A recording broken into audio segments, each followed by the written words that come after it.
Yeah.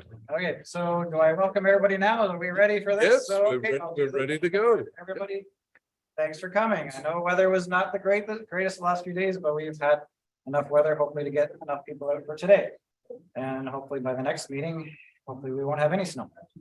So anyway, so welcome to people at home. Thanks for joining us. I don't know if you can even tell, can you tell us how many people are online while we're doing this? Yeah, we've got 17 online. 17 online, Yep. that's a pretty good number. Yep. Yeah. Nice, excellent. So thanks for coming. And I didn't check beforehand, but is there any other announcements? Bill, was there any announcements? No announcements? Well, we just want to ask people to, now the camera should be switching to me. Interesting. Well, no, this is correct. If you want to address, stand beside him. Okay, all right. Yeah, I see. Yeah. Okay, we just want to ask people to mute their mics unless they want to speak. So just click the little bit at the bottom of your screen there so that we don't pick up any extraneous sounds while the proceedings are going on. But of course, you're welcome to chime in and speak just by unmuting yourself when you want to. Okay, carry on. So yes, Angelo. Regarding that thing that you got about Ellen Ray in the chaps, the different meeting machines. Yeah, CAP program. Like I wanted to let you know, there was one, a weird looking one, Canadian made on Kijiji. But on Kijiji, you don't have like a reference number. I don't know how to transfer it. Yeah. Yeah, but I'm terrible. I think something to do that for you. Right. Also, you read. Yeah. Yeah. Yeah, you'll forward it to you because, you know, if you just get photos from people or, you know, what you want, then there's something to add. That's exactly what I want. In some cases, I'll have the machine already up there, but I don't have photographs of actual people. Now, this is what we need the other key person there. Okay. Any new members today? Any new members? You're a new member? When did you sign up? Last night. That's Last night. new as you Oh. can get. That's definitely new. And your name is? Frank. Frank. All right, nice for joining. Sure. And where are you from? I'm Oshawa, so not too far. Glad to have you here. And how did you know about the club? I've always heard about it. Yep. And I here today for Yep. something of option and I was speaking to the young. And which is $3. Yep. And so just join. Yep. And, Exactly. Well, that's great. For 2 years. 2 years, okay, awesome, so. Very nice, thanks for joining us, but yeah, I would say this is definitely a good place for Angelo, myself. We are both into fixing phonographs, save you shipping in this area. Meet here, I mean, Zoom guys out west can't do it so much, but anybody, yeah, locally. If you're within even an hour, it'll probably save you shipping, so just come to a meeting and bring something for us to fix. Yeah. So, anyway, I don't know if there's any Zoom members that are new. Speak up, or probably there may not be any. If we look at the names, we can probably tell. No, No, I think we know everybody there. nobody's speaking Yeah, up, so no new members there, but Good. welcome, Frank. So, okay, don't think there were any other announcements. I gotta read my notes because I'm still new at this, so. Okay, I just have one comment to make. I had a call or an email during the week from a guy in North Carolina who is one of the producers of American Pickers.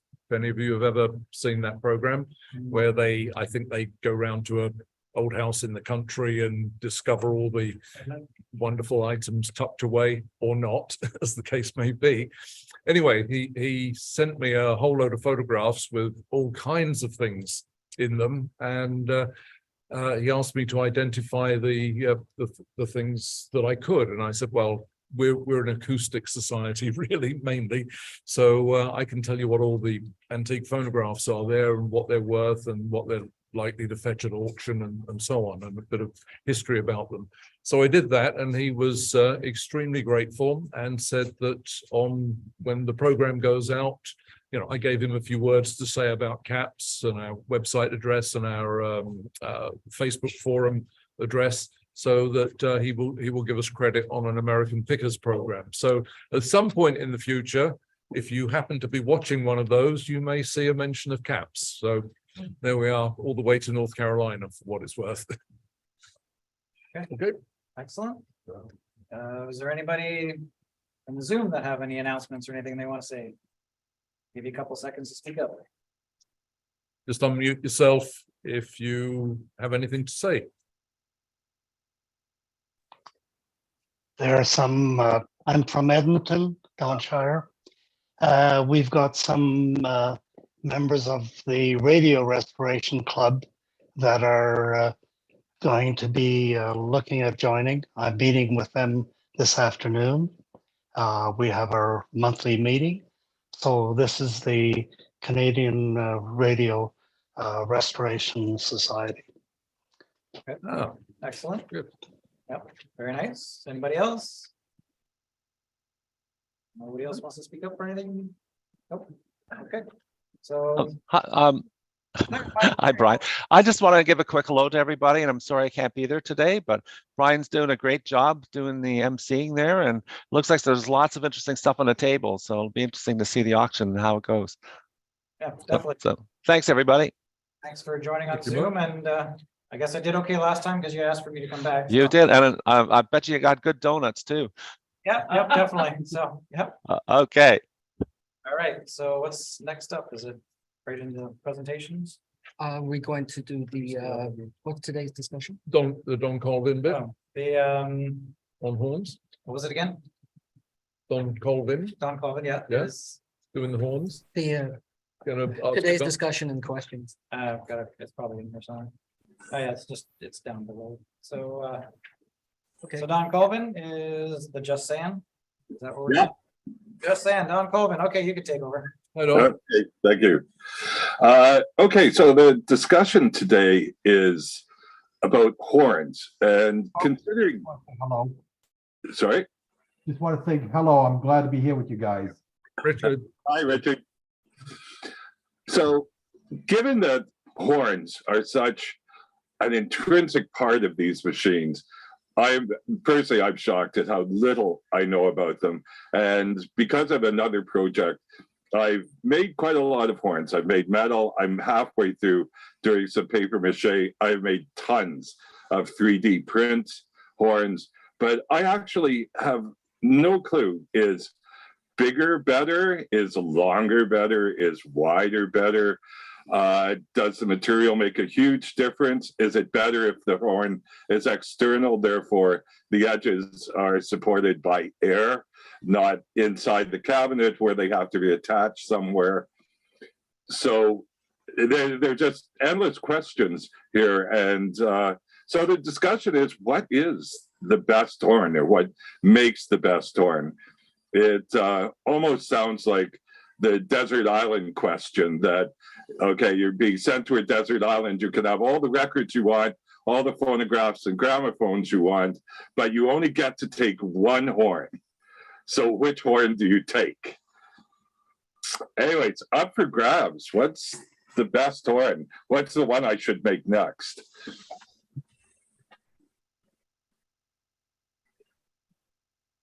I'll mute myself. Hi, Don. Tom Wright here. I would say, well, because we emailed about this, but an exponential kind of horn, like the Balmain type EMG expert stuff. And the formula for making them is good, is easy to do. Can you guys hear me? Yes. Yep. Okay, because I'm not appearing on the thing there anyway. Graham Rankin there on the Talking Machine forum.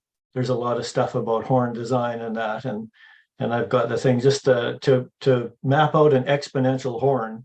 It's very easy. You know, say you're starting with a 1-inch opening, and then a foot later you'd have 2 inches, and a foot after that would be 4 inches, and a foot after that would be 8 inches. So it doubles every time, and then the horn as the angle measured from a center line down the horn, once it gets to about 42 or 45 degrees opening, then that's where you stop. So, and there's, you know, there's formulas, and then you can just move that formula if you're going to double your length or double your diameter every foot or 6 inches or 2 feet or whatever.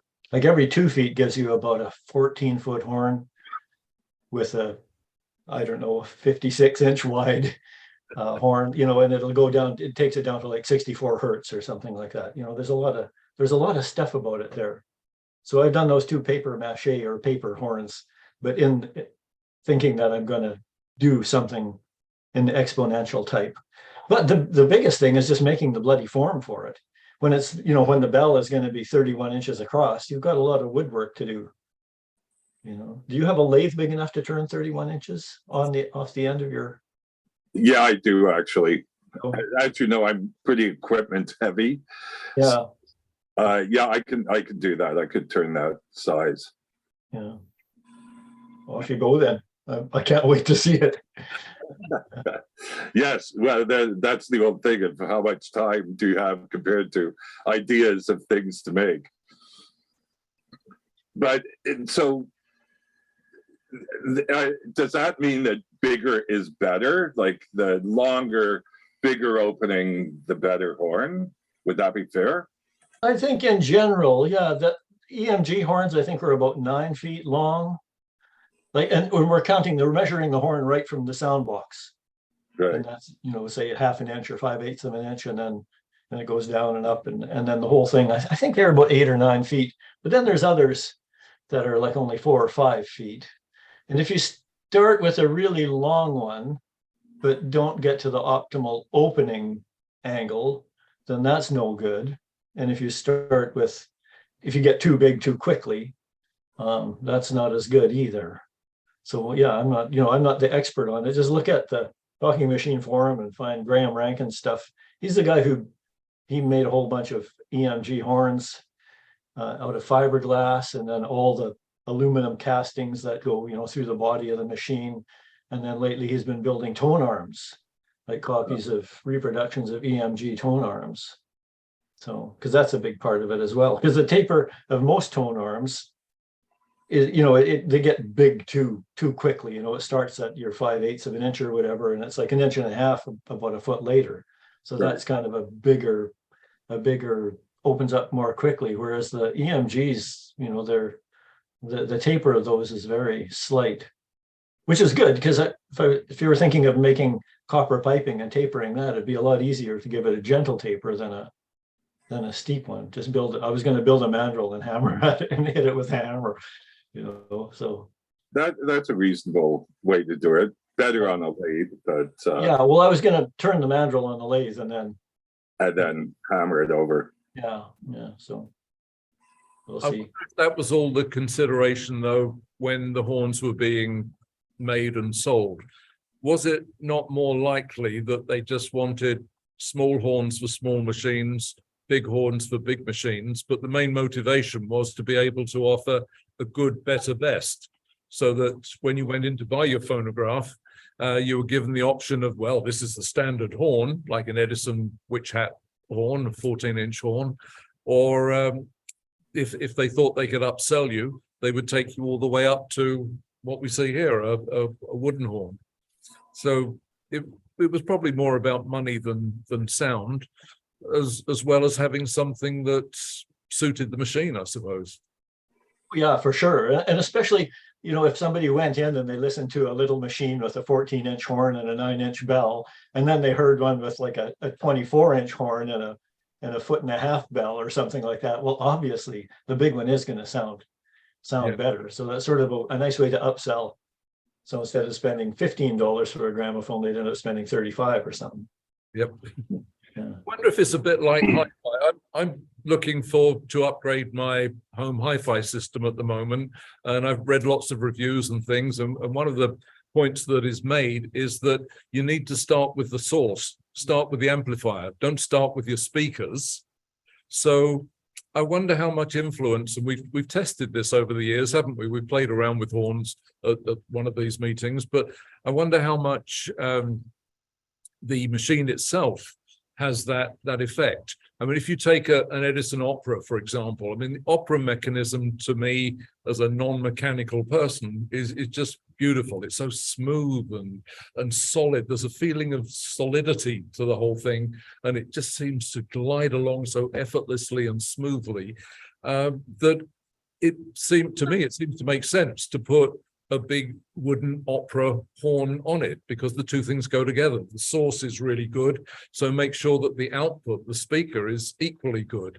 So I can see the merit of that in the same way as with modern hi-fi. I agree. Hey, Don. Hi, guys. Hi. I just did a bunch of research for another show about horns, and the science behind the development of that horn came from a company, Searchlight Horn Company, in Brooklyn, New York, back in right at the turn of 1900s, and they used that principle of a focused parabola. So that's how you get your calculations on the distance, like I'm trying to figure, like Tom said, is this focused parabola. It's a graph you can calculate out, and that's how they were developing the horns. Plus, the difference between the tin horns and the smooth wooden horns, a lot of it had to do with the smooth on the inside was to stop any refraction, from small like indentations on the inside.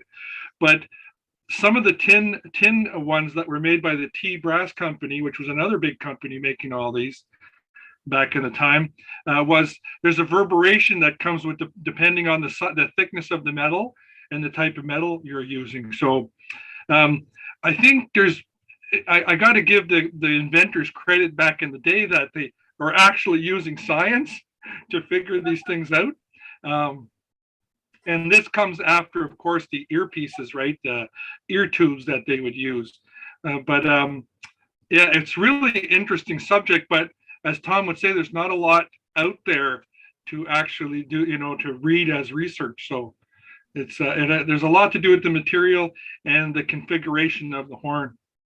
So should the horn vibrate? Is that better? Like I'm thinking in 3D print, I can make a horn that's like 0.04 millimeter. So I can make something that will really move around if I wanted to, or I can make it really thick and it's not going to take any kind of vibration at all, or I can make it in rubber, right? So Right. which is better? Are you looking for the horn to be rigid or somewhat pliable? I would say that a little bit more rigid, and I think some of the top end ones were in the spear point, but also the wooden, smooth wooden horns that were made out of different types of hardwood would give you probably a better. I'm just guessing. I'm not a horn guy. I don't have a machine with a horn, but just by the science wise, I would think it was better to have it rigid and smooth on the inside, as to not cause any internal reflections. And if it's rigid, you don't get an internal vibration from the sound waves. Yeah, that's my 2 cents.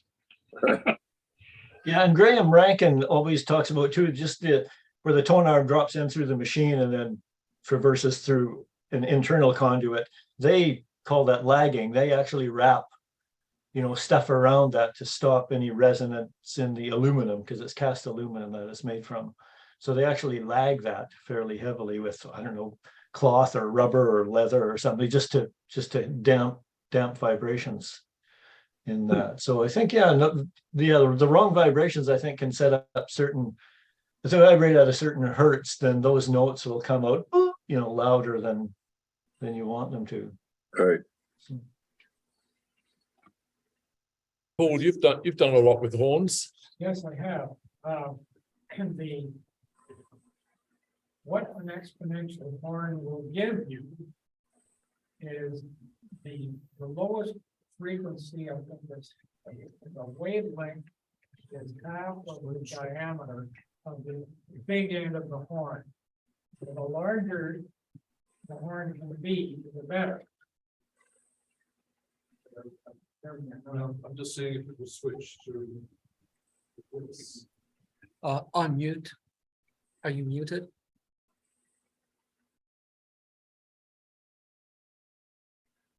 Okay. You can see the horn there too, which I think is one of the nicest horns that we've ever made. That is a better horn than the opera horn. The opera horn has 3 90-degree bends in it. The opera machine has a 90-degree bend right at the reproducer. Yeah. It has a 90-degree bend immediately after the reproducer, where it goes into the cast iron bracket. And then there's another 90-degree bend at the top of that. We've got 3 90-degree bends. You play the same recording on good opera and on a good triumph. See that would be a triumph horn that you can see in the picture here. This is a much easier curve, and the trouble is, like a plumber will know that if you put a 90-degree elbow in the water system, and that is equivalent to 90 feet straight line.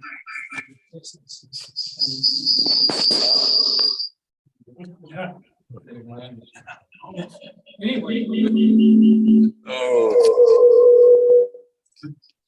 Sorry.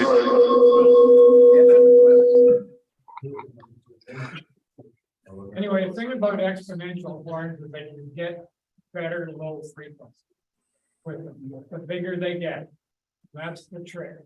Is to put the biggest one on. Of course, commercially, obviously, the Edison, master produced this horn, you see, and that is a compromise because you'd love the thing to be 5 times the size, but you'd never sell it to anybody. They never have it in their home.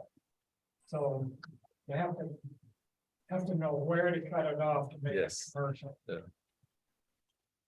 I would agree with that. The bigger and the longer on the horn. I've done a fair bit of work on sound boxes and diaphragms, types of diaphragm, and with the audio spectrum analyzer, I could increase that range from the normal 300 to 3000 hertz down to 80 hertz up to 8000 hertz through that same horn. So a lot of it is dependent on the tone arm and the sound box and the type of diaphragm that's in the sound box. That's my 2 cents. Just by doing a quick calculation on the wavelength that we were talking about, I think in acoustic recording, about 250 hertz was the lowest recordable vibration in that vicinity. Correct me if I'm wrong, but and if you do the wavelength of a 250 hertz is 100 centimeters, and just like Tom was saying, half of that wavelength puts you in the vicinity of 15 inches. So, which was a common end size for a lot of horns, about 15 inches. So I don't know if many recordings went down to 250 hertz. Acoustically, that's pretty low. But so that 10-inch to 15-inch range of the horn opening is pretty common, I think, in a lot of these horns. And that would have been calculated, I guess, mathematically. It would go down to 200 hertz quite readily with electronic recording. Yeah. Yeah, and there's also the thing about the missing fundamental.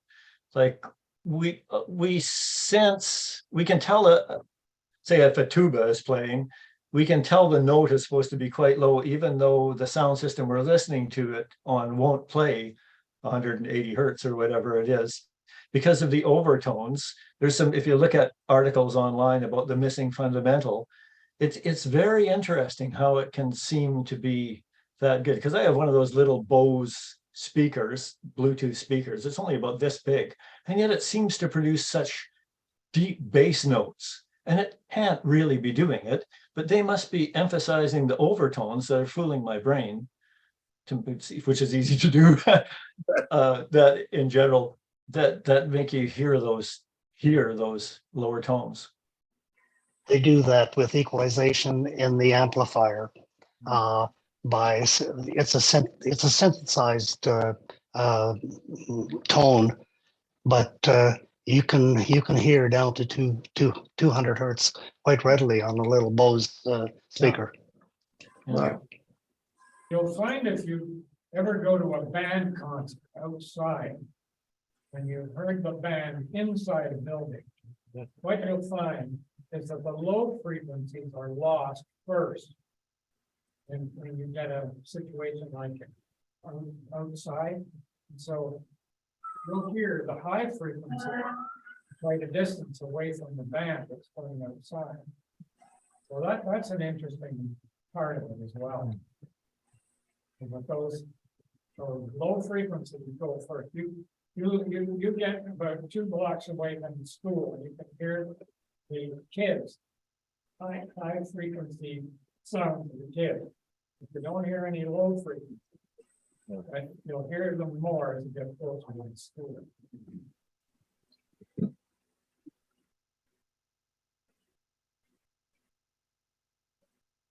The high frequencies, though, will dissipate earlier than the low frequencies, just through the effect of air.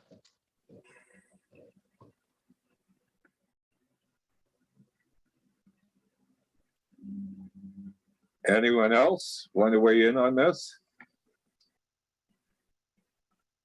No?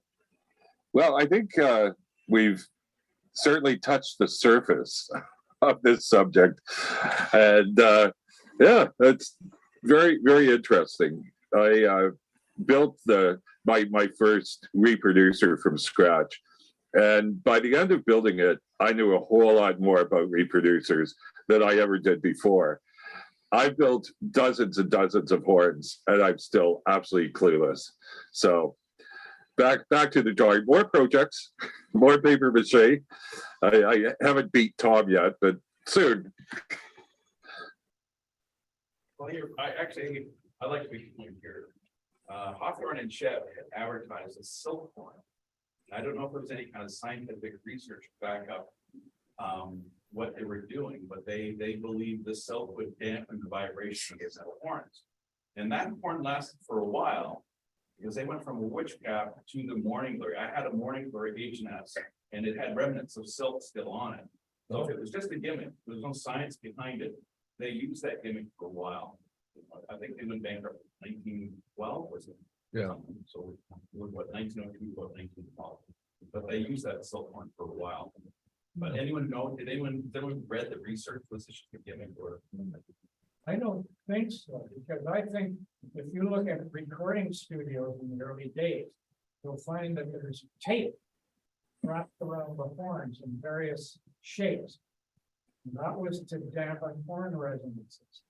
Because all you need to do is go into a horn, and it picks up certain frequencies of the voice and amplifies them, because the horn is sensitive to certain sounds that you're making, speaking. So I think it's a lot to be learned. The recording companies are taping those horns very, very early. You see, the Edison horns were that way, the Victor horns. That's good stuff. And I've done that with recording companies. I put tape on them, and it makes a difference. You don't get that horn sound. Right. Well, the good news for us is that they produced so many different horns, whether they were just doing it as a marketing technique or whether they genuinely believed, as they obviously did in some cases, that the work that they had done was improving the sound. One way or another, for us as collectors, it leaves us with so many interesting different types of horns to discover.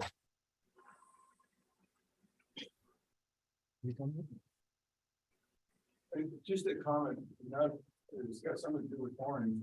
I get people wanting to buy recorders. And most of the people have no clue what's involved with recording. I'm just putting on a recorder and put in a blank cylinder and record. So this would be something that would be a good topic, I think, to discuss sometime.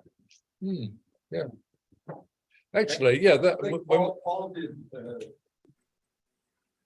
recording 3-4 years ago. yeah, And you just see all the things that he did to record. for it to happen, yeah, yeah. Now, interesting thing is that a recording horn is a straight cone, isn't it? Whereas a playback horn has its little wrinkles and, you know, or a bell. Yeah. Yeah. It'd be best if it was a straight horn. Yeah, yeah.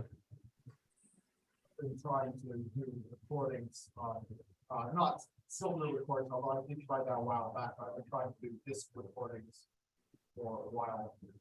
12 at this point, off and on, not really turning out too good. Well, keep at it. Yeah, interesting project. And I mean, when you get to a conclusion, we'd love to hear about it. Oh, sure. So yeah, that would be great. I'm sure Edison went through lots of steps to get to where he wanted to be too. So. Yes. Didn't they just? Yeah. Okay. Ready to move on? Yep. Okay, thanks, everyone. That was very interesting. Good. Thank you, Don. I'm going to start working on my next horn, which will be half a mile long, Yeah, like the Edison. covered with silk. I have lots of silk, so that's not a problem. All right. 25-foot one. Yeah. I can wrap it around the house a couple of times. Okay, thanks, guys. Yep, Good. Thank you, Don. So I need that thing. That's right. That's what we're doing now. So if there's something that you need, speak up. I'm actually gonna kind of start because I see so many customers and I've got a lot of customers that just say, hey, do you have this? Do you have that? And right now, most of it's records. I just had a customer on the weekend looking for the short song. He swears it was on 78s, and I believe it was from late 50s. I wear short shorts. Yeah. And I don't know if anybody knows if it's on a 78 RPM record or not, but I would. It is, Brian, it is, and Okay. I've got it. I could talk to you about it. I'm Okay. sure I have an extra copy. Okay, perfect. Yeah, I've got it too. Okay, perfect. Oh, Well, I'm wow. sure between somebody I can grab it. The guy said he dropped it, and you know, that's the typical story. Their favorite record they dropped and then they can't find it again. So this is kind of the resource for it, and I guess that's why we're doing, because I need it Yeah. for my customer. He also wanted something, and I don't know, so you're gonna say something? No? Nope. Okay. I was just gonna say, no, I was gonna say, how could that be somebody's favorite record? But anyway, I know. Hey, to each his own, yeah. maybe not favorite, but something he loved to listen to. He just loved it. I don't know, just catchy. Maybe he likes the more modern music as opposed to the acoustic stuff, but it was apparently on 78 and he's got phonographs to play it on. So I don't want to say whether or not he's playing it on an acoustic machine or an electric machine, but probably acoustic. So. Anyway, the other record is a Tony Polka, and I don't know if that's the name of the band or the name of the song, but that's another record I'm looking for. Anybody know? What was it again? Tony Polka. Tony Poker. Yeah, anyway. That doesn't seem to be a popular one, so No. if anybody has anything they need, take it away. Anybody here in the room? Anything you're looking for? Phonograph part? No? No? Yeah. All right, So- name. Tyler. Tyler. So, two things, I'm currently looking for a portable machine. Yep. So like, something, no particular brand, but maybe like a similar sort of, almost like, sort of like HMV sort of stuff, but Okay, something of that sort. like a suitcase. Yeah, suitcase machines. Another thing I'm looking for is into the reach records. Okay, I've got quite a few myself, I don't know. They're fairly common. Are you looking for specific ones? Not really. Okay. So, Tyler? Scott? Okay, so, yeah, are you, remember? Yeah, I'm a. So you'll be in the membership book if anyone wants to contact you if they have any? I think so. Yep, he's in there. Yeah, okay, so yeah, it'll be records for Tyler. Angelo, do you have any suitcase style record? I only have a couple, but I don't even know if they're functional.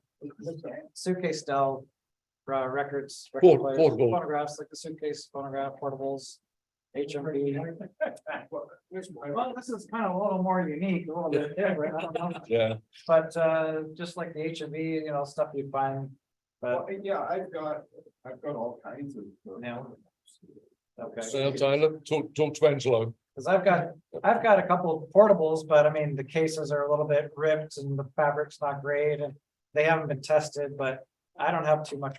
I have some parts, I don't have all the parts, but if you're interested, maybe talk to Angelo and I might talk to you later, because I have a customer looking for one too. All right, anybody on Zoom looking? for Actually, one? just a question there.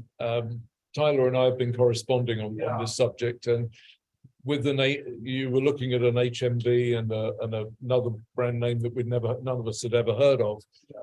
Can I ask you, repairers with generically named machines, like what was it, Caswell or Carriola, and all those other ones? Can you get parts for them? Okay, are they generic parts that are easy to come by, or is it safer to stick to an HMV or a Brunswick or a Victor? What I find, HMV, British. Yeah, just the British Now, Victor. Yeah, Depending, like, let's say there's a problem with the motor. There could have been 3 or 4 different motors. And most of them made there. And the machines that came here, somebody brought them. Yeah, yeah. So there's a problem finding stuff. For those, like. Like, the last thing you want to do is drill new holes. Yeah. In the motor and stuff like that. But each one of them has got its own unique motor, toner, reproducer, and there's a lot more profit. Most of the problems are the hot metal parts. Yeah. They're gone, they're a problem because, you can have 100 hot metal parts and the one you're looking for is number 101. Yeah. I agree with that. I mean, my dad always said when he was doing stuff, he didn't like the suitcase ones either. They're more finicky to work with, the smaller, but I work on them if somebody has one that needs repair. But yeah, I mean, if it's a specific part, then I usually talk to Angela, hey, you got this, and he may not even have it either. So but yeah, The quality, the build quality of the later ones, that's certainly not as good as the first one. For example, when Victor first came out, the 1850, Yeah. in 1921, Yeah. I think, one of the best machines they ever made. Yeah, They great machine. made that Yeah. back up until 1925, I think. Yeah. And they were still being sold in stores throughout the 20s.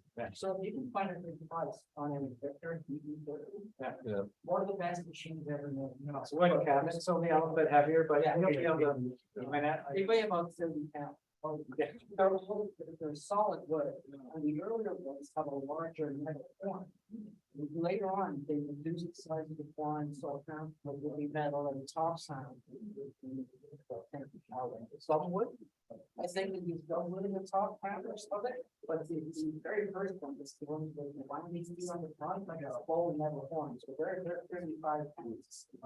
Not exactly. But No, but it is, you can fold it up and it's got the handle and it Yeah. cranks, flip it and stuff, but it is, it's a hefty. And parts are very easily found, the same reproducer, number 2, as they did throughout the entire line at that point. And that's a great learning machine, you want to learn how to fix the own reproducers. Oh, yeah. Oh, yeah. I recommend Some boxes are, they say, what kind?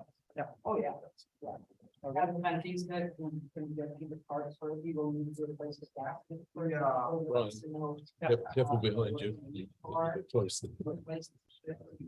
I don't. I was wondering, what sort of the quality was on HMD 101, I did find one of those. Yeah, very good quality, but yeah, as Angelo pointed out, finding parts for the, And a lot will be the reproducer itself. I mean, especially if they're like a phonic from diaphragm, you could get, a machine and the diaphragm could be shot. So you might be looking at either finding one that fits that may not be original, or trying to see if we might be able to, there's a possibility of replacing the gaskets and making it more popular, but the sound, and in my own repairs, I mean, for everybody to hear, people always say, oh, it works. Okay, yeah, well, it cranks, sure, it works, the springs aren't broken, but you got your mica diaphragm and there's a big hole in the middle. So, I mean, that generally, I always say, in my opinion, the most important part of your phonograph is your reproducer. So, you know, the machine, whether it works or not, that probably makes no difference as long as it gives you the speed. The reproducer is what needs to be excellent, perfect condition. The better condition that's in, the better it's you're gonna get sound out of it. Like your sound, because that's where it reproduces the sound. So that's most important in the sound side. Like I said, I don't know how many people say, oh, it works, but yeah, well, your mic, your diaphragm, you're not going to get any sound. There's no vibration. The needle bar is just moving. There's nothing there. So, or it could just be shattered, broken, whatever. Aluminum diaphragms, if you got holes in them, then you're going to lose sound, which more than that. Yep. Well, Brian, Tom Ray here, with people who they'll advertise something like that and they'll say it works. They're often the ads you'll see that for a gramophone like that, and it will often say comes with an extra needle. Oh, I know. I hate how many times, oh, it comes with lots of needles and they're all in the needle cup. I'm like, those are old, they're probably garbage. But yeah, that's the best, that's the next best thing I love when I hear, oh, lots of needles. Yeah, I'm like, yeah, I just tell them those are nothing. I don't care about those. And they probably look at me and they're like, say what? I'm like, oh, I don't want those. Just go with the needles and make 500 needles. Yeah. Can everybody talk from that end of the room? If you talk up, please, because I don't think the people on Zoom are being able to pick it up. So, yep. Well, that's it. That's the spirit. Talk as loud as you can. May I say something? Yes. I hear you. Back to horn. Victor Company had a patent on the floating horn. And on the bigger machines, those horns are not strictly fastened right in the machine. So that's so they wanted to get some kind of harmonics or whatever it was out of that horn. Oh. So it's interesting that they'd have a patent on it, but nobody else would use it. How the hell Edison could make the time we're over 30 into a floating horn? I don't know how he did that. Yes, it's odd. It moves along, doesn't it? So I guess Victor didn't care as long as you're sticking to cylinders. Yeah. They started to hate him after discs. Yeah. Okay. I think they call that a flying buttress. What he's talking about. It keeps it floating just above the hole, the harness. Yeah. Anybody else need one, need a thing? Oh, is that Sean? You need something? Sean, yeah, I was always looking, I got to source another sapphire, Pate sapphire needle. Is there any place in Canada that you can source these easier than paying exorbitant amounts on eBay? I don't know about in Canada, but I bought one from the fellow who's the phonograph shop. And I think they're $60 US. And by the time I got it here, it was $100, but it's going to last a long time. But those guys were really good to deal with. Good. So, yeah. I would agree with that. I got one as well, or two as well, and they're good people to deal with. The phonograph shop. I'm just gonna say something myself. What was your name that was looking for the staff hire? Sean. I think I might have one. I know in my dad's stuff that he's collected over the years, I've got a bunch of little bit of miscellaneous needles. I've got one that's labeled a sapphire. I don't know if it's good. If it's brand new, it probably is. Let me know. We'll figure out a price. What's it for, Sean? What reproducer? I actually have a Pate that I have a sapphire needle for, but I just picked up an Brunswick with an Altona dual. Okay. And I just want one for that one. Oh, okay. Yeah. So the needle that would go into the. Yeah. Okay.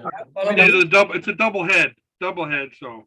Yeah. Send me an email. I'm Brian, the gramophone doctor. Well, I've sent you an email before. Oh, okay. Well, you know me then. So yeah, shoot me a mail. The sapphire from Cathay will fit anyone of that style. Yeah.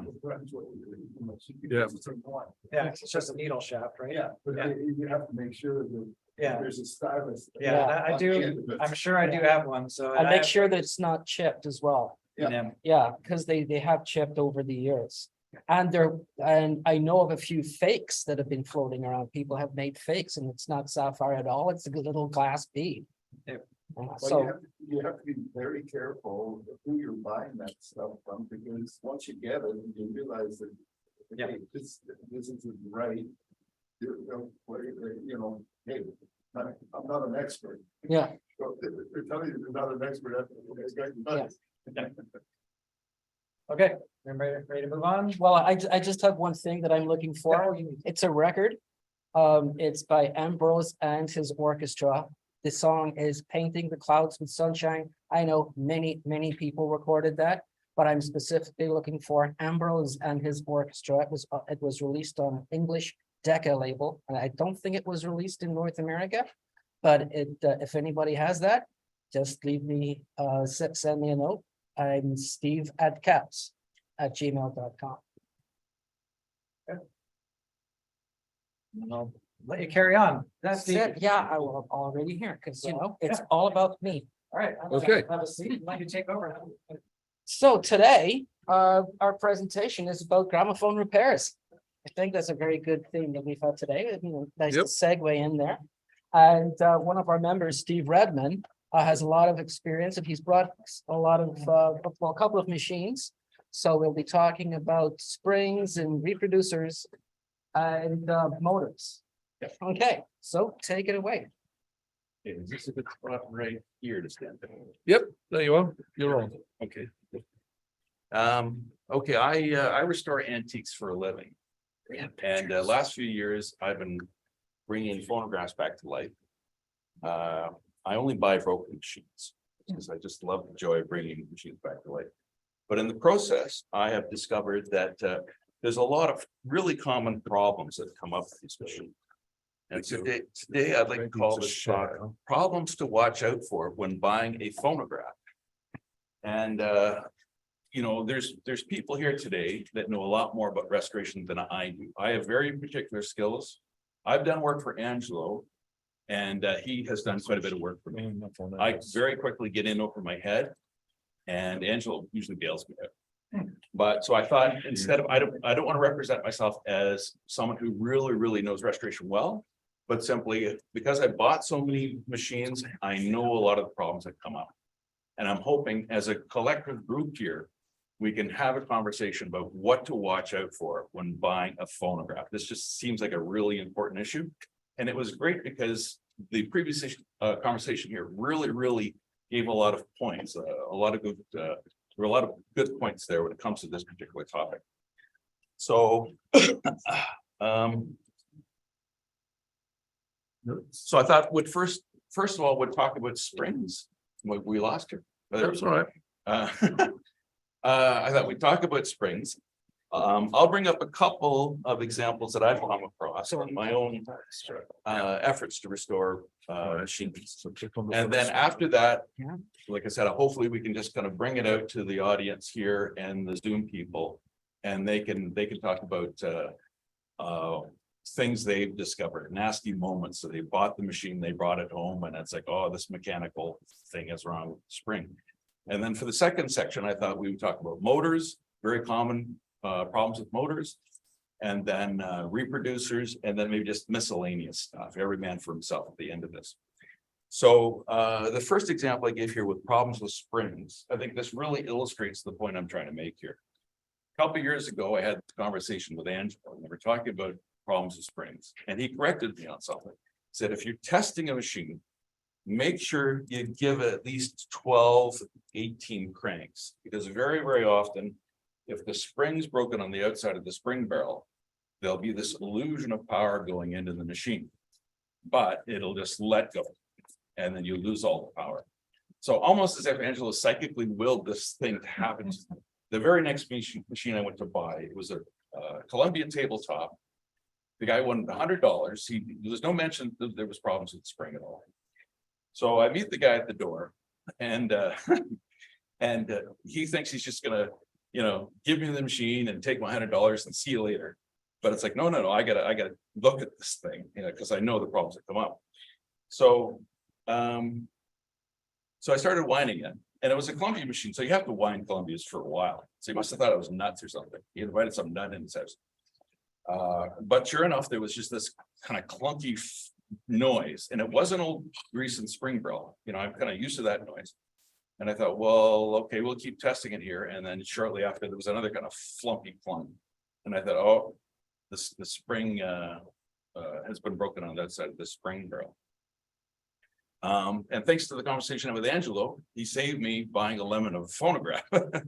So I thought that's a pretty clear example of how it's really good to have this kind of conversation of what to watch out, problems to watch out for when buying a phonograph. And actually, if you could throw up the spring image, no. I got a Columbia graphical tabletop, and I had the exact same problem with it. I repaired it myself. It's on the outside. It's sort of return spring if it's broken on the outside. Yeah, it was broken on the outside. But I think Paul guessed what had happened here. I'd heard of this problem before. This is a machine I bought. I bought it as a parts machine because the motor wasn't working. And when I went to crank it, it was just jammed. And when I looked into it, the gears seemed to be fine, you know, the governor seemed to be fine. And my suspicion was, like I said, I'd heard about this before, and this was a case. Someone had done all this work of fixing that spring. And you can see, I don't know if you can see it there, but there is a rivet in about the middle of the spring where they'd done all that work, you know, opening up the spring barrel. And can anyone guess what they did wrong with the next part? Yeah, back to front. That's right. They put the spring in backwards. It's like they were so close to getting in this. And but what that feels like on a machine is it just feels like the machine's jammed. You can get the turntable to turn a little bit, and it's like I was sort of guessing, oh, I think they put the spring in backwards here. And then sure enough, that spring was a real headache to get out though, because you can see there's a rivet there in the center. That somehow they jerry-rigged this rivet into the miller. I don't know how they ever got into the spring barrel, but it was a real pain in the ass to open up that spring barrel. Okay, but that's like I said, I would have thought that would have been a rare phenomenon, but I've heard other people say this is a problem. You put it back in the spring barrel, make sure you got it heading in the right direction. So, Steve, you mentioned that when it clunks, it might just be grease. So Yeah, that's really common. Yeah. You know, I don't mind that. I'll buy a machine if it just clunks from old grease.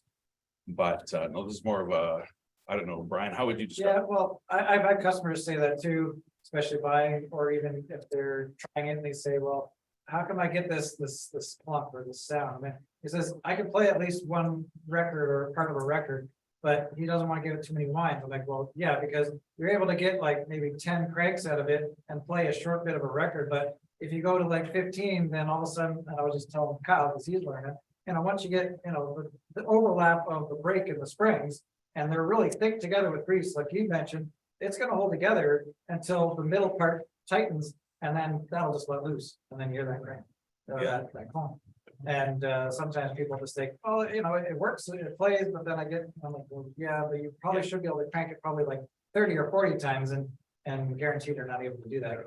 Yeah, well, tell me, maybe it's because I'm really buying just like really beat up machines all the time. Yeah. But it seems to be about 25% of the machines I buy have that clunk problem and like just old grease in the spring barrel. And it depends how thick the grease is. Like I've had motors with really thin grease, usually the controllers are not too bad, but some of them, they're so thick and dry that I suppose, yeah, once you get enough, it could slip a lot. I don't know. But I honestly don't see a lot that do the clunking, but yeah, a lot of times I usually get them when they're already broken, so I try to crank it up when the chemical no time. Brunswicks are known for that. Brunswick? Yeah, we call them that's the death rattle. And really, it will shake your windows if you have a Brunswick machine with a death rattle. Yeah. Okay, yeah. It'll scare the hell out of you. All right. Yeah. So what advice would you give someone going to see a phonograph like you've done and winding it up? First of all, you want to know that it winds up 30 or 40 turns. You were saying, Angelo, I think. Yeah. Yeah. For nothing. Every motor is different, but yeah. Well, what I sell a lot of machines online, and what I do is I always post a video demonstration of the machine working. That way, the person can see there's no clunk noises as the machine plays all the way through, and that the spring is strong enough to play through at least a 10-inch record. So that's why I give those demonstrations. So, but as a buyer, you would want to go into somebody's house as you did, you would want to let it run down and then see if it will wind all the way up with Yeah. 20, 30 something. Well, but winds. it's funny, in my experience with cylinder players, very often, if it's got a weak spring, you find out near the end, like if it's a gem and it's like, it's not quite making them into 4 minutes. Yeah, Where with the disc machines, I find if it's got a weak spring, you'll know at the beginning. I guess there's more friction there. yeah, And it just kind of bogs down to the beginning. If you can get it past the beginning, it starts playing again. right. But it's like opposite ends of the spectrum. That's Yeah. how test for a weak spring. Like I said, I always like giving demonstrations. This can play all the way through. But cylinder and disc machines seem to be the opposite in terms of judging how weak the spring. So should you still buy it though? If you Oh, hear well, I got spin Angelo, problems. just before this meeting, I got him to give me some numbers on that, because you might want to, you have to add in the cost of a new spring. Yeah. And of course, the whole gas to get Angelo's house. But, or maybe come to this meeting, I guess, you know. Yeah, as Brian said, but he was saying if he has the spring, something around $70. But if he doesn't have it, and I've noticed this with the phono shop now, that they're cranking up their prices and Yeah. the springs are getting more expensive. And actually, before I forget to make this note, that, you know, last time I went to that phono shop website, they've got a lot of sold out stickers on things. So if you're waiting, if you're sort of putting off buying parts, don't do it. Get in there and get the parts when you can. Can I, if I could speak up a bit, if it's a spring you're looking for and it says sold out, I mean, he can make anything you want. On the band or. Oh, is that right? They can just. He's got all of the equipment there. Oh, that's cool. I buy up as much bulk from him. He is one of my main suppliers of parts, so if anybody needs. Mica, diaphragms, needle, anything, thumb screws, whatever little parts you may need that phonograph shop has, you might want to check with me. Because I don't know how much your shipping is gonna be for him, but I save shipping by buying in bulk. And I ship to Michigan, because I'm Right. such a Michigan, so I usually don't have to pay duties or customs or anything that's bringing across. So Well, here, I had one other question here. Yeah. Is that, can you really get all springs, or is there's like the really rare Berliner machines, it's, you just can't get that spring? Can a customer, if the spring's gone, can you say, I can get any spring you want? if it's a common size, like, which is 1 inch, pretty much Yeah. you'd be able to find anything. If it's less common, say like the thicker diamond disc, I mean, I know the phonograph shop can make them. If it's a really rare machine with a really rare spring, talk to Angela or I, and who knows, maybe we've got a parts motor we can get you. Yeah. But you've never been stumped? Have you ever been stumped, Angelo, on, you just haven't got the spring for something? Oh, there's been, I don't know about Angela, I mean, Angela probably would too, but I see many motors and I'm like, yeah, I don't have that spring brand new. I know if I talk to Brian, phonograph shop, he probably has the material to make me some. Right. But quite often, especially what I find is a lot of people are just, hobbyists, not so much collectors. Collectors, I don't know, I don't want to, stereotype anything, but I would say collectors in a sense might have a little bit more funds. Where a hobbyist might be just some, random person. So I find the hobbyist people that might just buy from a garage sale and don't want to spend a lot of money on the machine. They're okay with good used springs. And I know Don Woodrow would fix many old springs. And I've either fixed them or can find a motor that's almost the same with the exact same spring. If you want a brand new one, then I would probably have to special order it as well. I don't know if Angela wants to speak up about what he's got for spring. Yeah. Just another comment that has to be made is when a lot of times people have done the best that they can to repair a machine. I get it, and I find that they won't play. And the only way I can find out if somebody has replaced a spring and not put in like a close equivalent of what was there. Like on an Edison standard, the spring is 32 thou thick. If you try and replace it with a 1 inch Victor, the Victor is 18 thou. The 18 thou is not going to play that machine. And the only way you're going to find out is taking it out. It's a dirty job. Yeah. Now, It's very soon. Hopefully. I've done it myself. one more thing I could say too is one thing that Brian Perley is doing is he's really trying to reference a lot and having a website as opposed to Ron Sitko is a lot of the springs he has, he will list what motors or what machines they were for. So it is possible, like Angela said, Edison standard, we're quite common, but if you had one and you're like, I don't know what spring this should have had, you really probably could go on the website and say, is this the right spring? But generally, I don't, you kind of almost have to assume, like Angela said, that what was in there is the proper one. But yeah, you won't know until it's in there and start playing again. But I just took actually, Kyle was helping me on the weekend. I took apart a motor and the spring in it was broken and fixed and the shafts were, Angela was able to get me a motor that was similar to it, or the exact same, which was more complete because, yeah, you never know what somebody's done before if they use the same spring and fixed them or try to use something completely different. So, Well, you guys are a gold mine for information here. This is great. This is exactly this conversation we need. Yep. Right on target with problems to watch out for when buying a phonograph. It's like, okay, what? So is anyone out in the Zoom world, can they give their 2 cents of problems to watch out for when buying a phonograph? Just in relationship to springs now, we're going to move on to motors in a second. So just spring problems to watch out for. Okay. So really what we're saying is if there is a spring problem, if it clunks or if it's broken because it doesn't wind up properly and play a record all the way through, then you either walk away from it or you negotiate the price knowing that it's going to cost you at least $70 for the spring itself, plus the labor of repairing it. So it's it is hard to say. If I've got the spring, what I charge is $70 to take the old one out, put the equivalent one in the okay. So yeah. Single spring. So yeah, let's say you're looking in the $70 range, maybe up to $100 if there's other work to be done in order to put that right. So if you were looking at a phonograph and there would seem to be something wrong with the spring, you need at least, let's say, $100 in round numbers off the price of that machine. Exactly. Yeah? So that And just another comment with the prices from the phonograph shop, I just noticed right now that an Edison home spring is now $53 US. US. There you are. Yeah. So that eventually, if that's all that you're buying, that's going to cost over $100 just to get that spring. Yeah.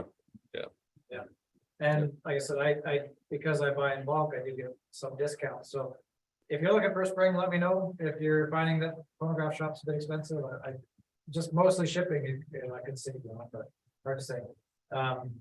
But I was gonna add something to that, but now I'm trying to remember what I was gonna add, but you'll remember an hour from now. I know. Probably. Could I make a comment here if you can hear me? It's Don Mayer from Victoria. I've repaired dozens, if not hundreds of springs over the years. And I see a lot of conversation online in the different forums that if you're going to replace one spring with a new spring, then you need to replace them all. I think the theory there is that if you have a strong new spring and a weaker old spring, then the weaker old spring is going to wind up fully before the new one will, and then continuing to wind the new one is just going to put additional stress on the old one, and the old one theoretically might break. For a very, very long time, I wouldn't buy new springs. I would fix the old ones by lopping off either the outside end or by accessing the inner end and annealing it. I use a Whitney punch to punch a couple of different size holes and then Dremel them out so to create the original pear-shaped hole. And over the years, I don't know that I've ever had one of those break. And it's a way of doing the repair for nothing if you've got some skills. And also it gets around the problem of springs of different strengths in the motor. So just a comment. I agree with Don, Tom, right here. Another thing I was going to say about if you find a machine that needs a spring, it depends on the machine. If it's just a scruffy old cheapy tabletop model and you don't want to buy a new spring for it, that's one thing. But if you find like a Victor 5 that has a broken spring, then it's well worth getting a new spring, spending the money on a new spring. It's like if you found a Bugatti with a spun main bearing, well, you'd still buy the Bugatti, you just replace the motor. But if you found a Chevette with one, you wouldn't do that. Yeah, yeah, good point. Yeah. Well, No. tell me if I'm wrong here, guys, but my understanding is that if you're testing the spring, you're cranking it. And it's just loose right off the bat, there's no building, then usually that means the spring's broken in the middle, like it's a bigger headache than if it's broken on the outside of the spring broke. That sounds about right. Yeah, so that, and if you're, like, there's a lot of good YouTube postings on how you can cut off the end of the spring. If it's broken at the spring barrel and re-drill a hole and maybe do it yourself at home if they want to. But if it's broken in the middle, it's a much bigger headache and it's like. Yeah. It is, I mean, it's doable, but I mean, I wouldn't do it yourself. Necessarily, but the other thing which Kyle and I just found on the weekend is it could also be something with the crank. We found the spring, the back spring was broken, so it was just spinning frontwards, but it also spun backwards. So spinning backwards is indication of the crank. If it spins forwards loose, then it's probably the spring. If it spins backwards loose, there's something wrong with the backstop. Oh, that's. But it could be the springs. The springs could be fine. Yeah. But the backstop, depending what it is. Don't worry about it. Right. This one, we left it have another frame and we're gonna swap out the frame until I realized that the shafts were all messed up too, and that's when I had to be an engine. There's always something. And I've also found too is looking for springs is I've had, and it's I think a Banfield motor. I think I was trying to find good use springs for a person. And I found probably 3 or 4 different styles of springs or problems. I would open up one would be broken. I'd open up another one. It would have a different end type. I was going to swap out barrels, but the barrel had some slight difference on the engine, on the shaft. So certain motors can be simple, some motors can be a bit of a heavy. Yeah. And Columbia is one my dad always tried to steer away from, but you know, they're definitely easy to do, but they've got a lot more mechanisms to them. Yeah. I don't know about anybody else, but the message I'm getting is if there's a problem with the spring, give it to one of these guys to fix. Yeah. There's If something, it's worth it, like. Yeah. Oh, yeah. The Columbia tabletop I'd been looking at, the example at the beginning. It was very beat up, $100 tops. It wasn't worth more than that. That's what he was asking. And with the spring problem, it was like, I offered him $50 as a kind of parts machine at that point. And he told me, he said other people were coming to see the machine. So I checked his posting of the machine a few days later, and he did not mention that there were problems with the spring. Yeah. So it's like, again, this story, it's like knowledge goes a long way. You got to really know how to diagnose these things when you buy them. Yeah. But And I tell my customers all the time, you can, just like a used car or a used TV, whatever, you're gonna put more money into fixing it than it's worth. But it's a hobby and some things are family heirlooms. Some people just like them. So if you're not, looking to make an investment on them, it's like a car. You're gonna put more money into it. than yeah, it's worth. I very But often, you enjoy it. when I'm restoring antiques, very often someone will bring something over that's not worth restoring. Oh, yeah. But if I find out it was their grandmother's. Yep. Or if they dug it themselves, like I do a lot of stoneware for bottle diggers, Mhm. it's sort of like a fishing trophy. Yep. Then I'll make acceptance, like, okay, it's a family room, oh, it's a fishing trophy from bottle digging. Yeah. Then so I ask them about that, but usually I'm honest with people. Oh, I'll same. tell them, this is not worth repairing. A lot of times they don't care. Yep. Okay, as long as you're aware of it, you Yep. know, you're not looking to resell it. Paul? The Victor Company around 1914 or 15 were putting things which would be the equivalent of a fuse into the system. And it was a pin, a shear pin, like you get on an outboard motor. And this pin breaks. You think you've got a broken spring because you're winding and nothing's happening. All that's happening is this little pin is broken. And all you do, make a new pin, put it in there. Quite often, this was an attempt by Victor to make, the problem is 2 things. Either people wind them up too tight. That's one way to get it. The other thing is, and I find this up where I live up north, if it's in a cottage, temperature goes down, somebody's left the machine wound up, and the spring shattered. And that is very important to get it. The machine is going to be left in a cold place all together. All I do, I just come down there, I just wind them all down. Don't be fun. That's all you do, but get that energy out of it. Well, that's a good point. Yeah, I see that. That's very important. Not to let it happen again. Yeah. In fact, you should always leave your springs wound down, shouldn't you? Yeah, but Yeah. not absolutely, no. No? Because they can have a lot. Ah. Oh, is that right? I wondered about that. Whether Yeah. they can. We don't- Yeah. Play a record, let it run down. We produce for equals to the center of the record, and it takes less mechanical advantage to turn. That's why they started recording from the outside, yes, and going in. And if they went the other way, like half of it, what happens is that your motor has more power and wants to go faster. Yeah. Towards the center, and then the pitch drops. In Yeah. fact, they did everything wrong anyway, but they had reasons for doing it. Yeah. Yeah. Okay, sorry, Steve, you had, I just wanted to say that like. The machines that I bought, 95% of the people that are selling them are honest. They either honestly don't know what's the problem with the machine or whatever. But there is that 5% of the people that are selling machines that go to great lengths to deceive you. You know, they'll put another motor, there'll be another motor in the machine there. Where they drilled it inside there, they put a little plug in, they've gone to great lengths to serve, to cover up that plug. I mean, I went to look at a machine once where, you know, the guy swore up and down that this was, you know, a great machine, and belonged to great grandparents, never been touched, all this sort of stuff. First thing I did was went to lift the lid to look inside, and he put his hand up, he didn't want me to look. I see what was in. I said, well, I just like to check the motor stuff. I looked at the machine and I looked at his face and I can tell right off the bat, like this guy knew he was selling a piece of crap. Yeah. But you know, really, 95% of the people are honest, and a lot. I of think them you're are being selling- generous there. well, They're selling these machines. I'm not dealers, they're not collectors, the people who have them in their basement and they're clearing the money. Like, you know, it's like buying a car, buyer who will. Yeah. All I want to say. One thing I just wanted to mention, I forgot about it when we were talking about the horns, but.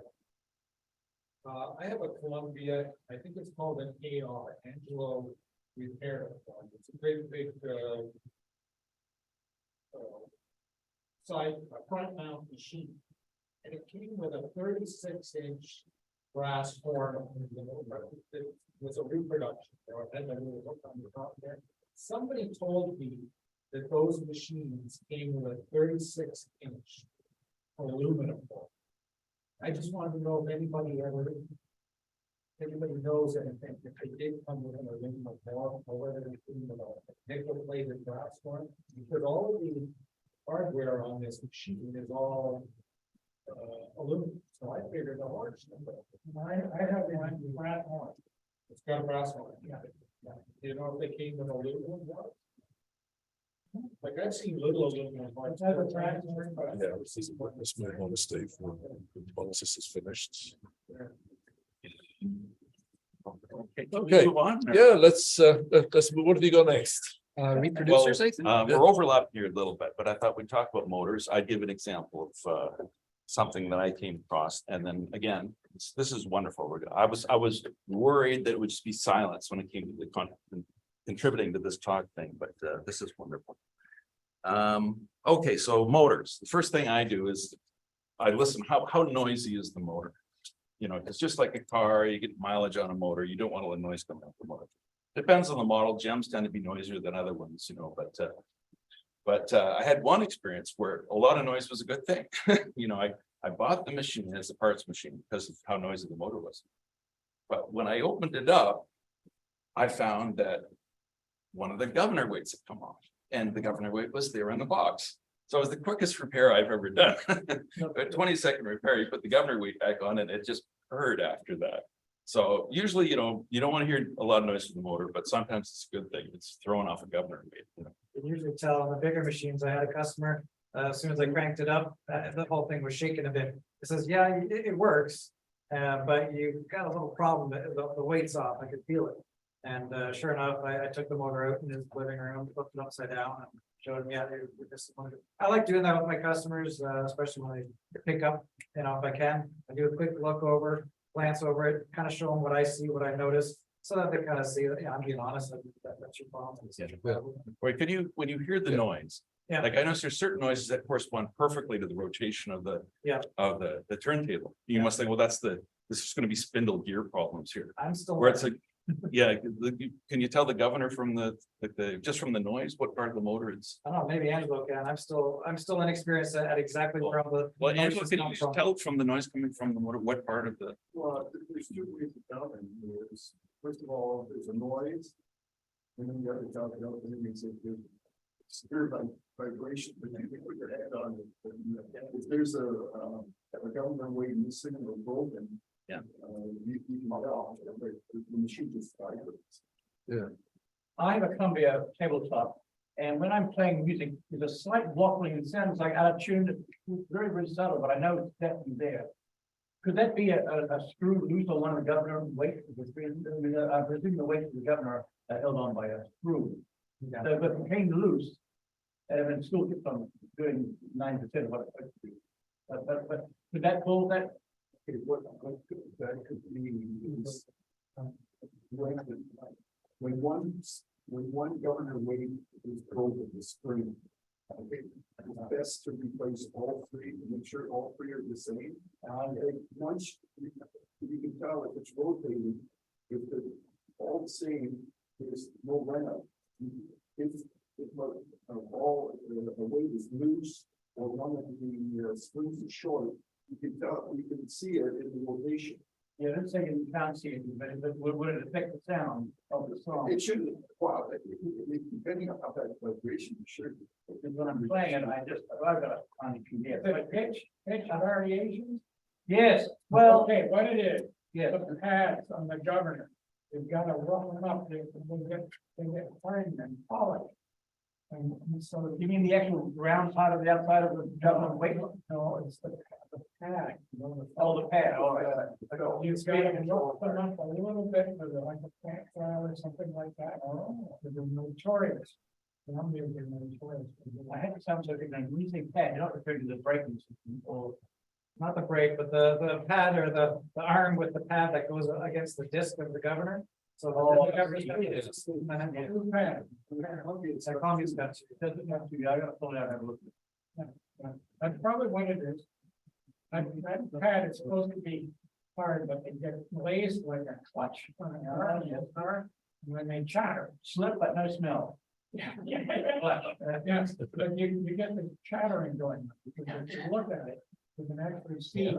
Yeah, I guess that it's. But do you think you can cure that with a little oil, like there's probably friction. Temporarily, yes, but it's gonna come back. You've got to roughen the pad. That's right. Okay. No, my dad would usually put oil on the felt pads just so they're not too bad, but Yeah. yeah, Columbian ones, they're almost like plastic, they're so hard. Well, they're what they're made of, remember those round sewing machine belts? Speak up, guys. Okay. Speak up. So the round sewing Sewing machine machine belts, it's a 1/4 inch diameter Singer sewing machine belt. It's leather, Okay. and what happened with the leathers? Yeah, they're shiny. Yeah. Hmm. Okay. Oh, just, Good. at this Oh, point, sorry, can I say one thing or? Yeah. Tom right here about speed fluctuations, and it was Bob Nix, Brian's dad, who taught me about this when I was first starting it. If you have the two parts of your governor, the shaft and then the bit that slides over that, it's easier to try it when the springs are off. It must slide absolutely smoothly. You know, if there's any little catch on there, because that governor, it's always moving a little bit. And if it catches on something and then it jumps, then the speed will slow down and then speed up. And it's really amazing because I thought, oh, well, that's fine. But I took it apart again and really, you know, was careful to get it really smooth with some 600 or something. And it made the machine sound like, when I was getting those little speed fluctuations, it sounded like a cheap, crappy machine. And as soon as that was fixed, it just sounded beautiful. It didn't even sound like the same machine, but that the governor parts have to really slide themselves, you know, one over the brake part over the shafts. Yeah, that's my 2 cents worth. so I know Mark Caruana wanted to be part of this. Is he somewhere in the Zoom world? No, it's Mark, are you? No, he's on I'm gonna tell vacation. his Yeah, but really he's amusing gonna story tell us. about Oh, he is. If he buying could, he a did say he gem, would if he could. a 2-minute black gem. Where he got it for a discount, it wasn't running, the motor was jammed. And I've done this before with the gem Just that I click on have. participants. He found out when he got it home Just click on that someone who put the wooden board on the bottom, they put it on backwards. And these wooden boards, they have a groove in them to allow the gear to move. So again, he got the discount on it. And it was like a really short repair. He just turned the wooden baseboard around to accommodate the gear. And that's all it took. And so but I've had that mistake. I've worked on my gem. And it's like, I'm trying to get the wood board back on. It's what's going on. It's not going on. I realize that when I'm jamming that gear, but so I think that's actually a common problem, but it's if you're knowledgeable in that area, it's like you might get a decent discount on a gem. Yeah, I was gonna say, since we're talking about, repairs and things to watch for, two things that I've noticed that were fairly simple is, a clicking sound, or, a rattling sound. Well, I found that there are times when the governor weights that spin might be too close to some other part of the motor, and it might be just, once they spread out, it starts hitting part of the motor. And you either need to shift the bearings, shift the governor over, or, I think one of them, the weights, the springs were a little out of shape, and it was throwing the balance off anyway. So once they were replaced, then there was no more clicking sound. Yeah. And then on top of that, I was gonna one up you on the easiest repair. I went to a customer's house. He said he wound it up, and it just eventually, he's had it working for many years. It just stopped spinning. Like, he would wind it up, but it wouldn't turn. So I got it out, and as same as what I said before, I would look at it and take a quick observation of it.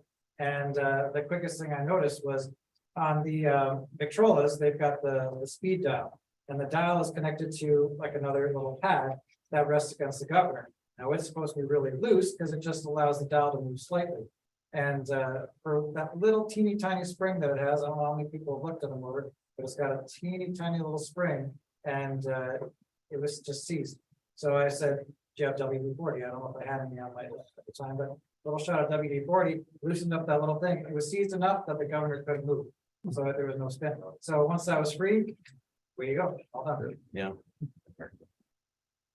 Okay, anyway, Okay. well, we have time. Yeah, move on. Yeah. Okay, reproducers. Okay, reproducers is the last thing.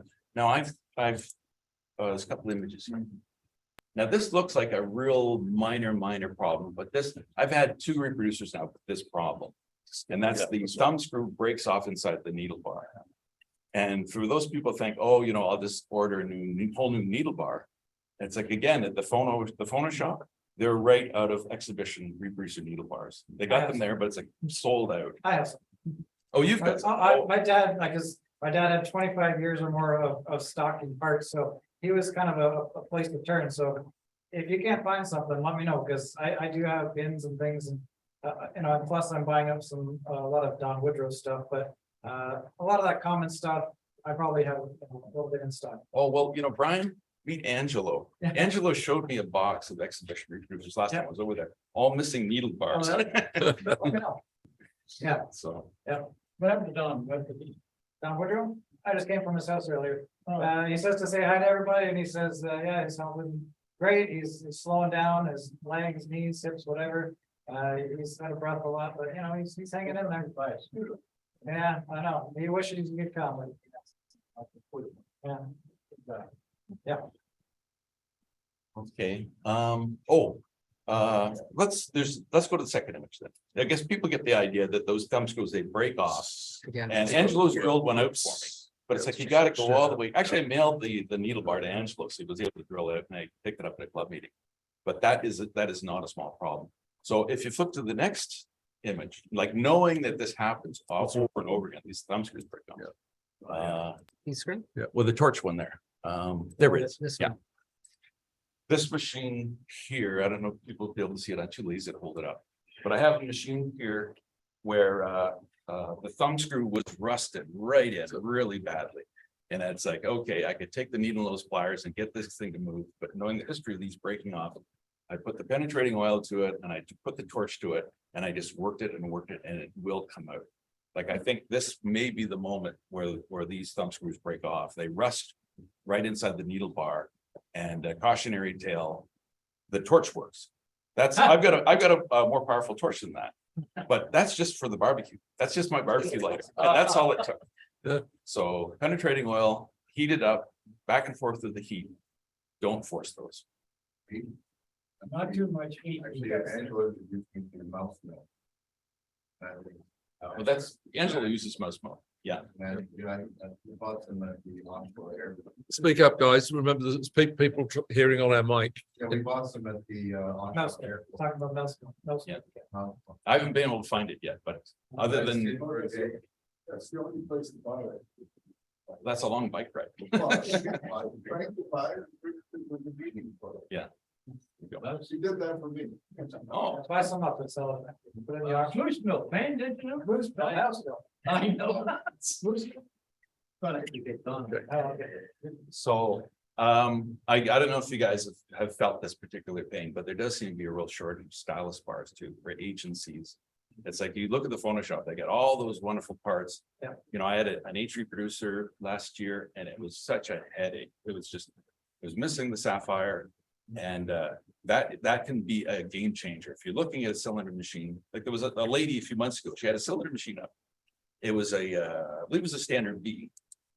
And she said all it needed was a new needle, you know. But she said, oh, you can get them on eBay. And it's like, well, yeah, you can get a C reproducer on eBay, but after all the fees, you're looking at $250. You know, And it's like a $250 machine she had. So unless she's willing to sell the machine for 25 cents, you know, that's a pretty big deal breaker. But I laughed when I read, you know, it just needs a needle. And Yeah, they're not that cheap either.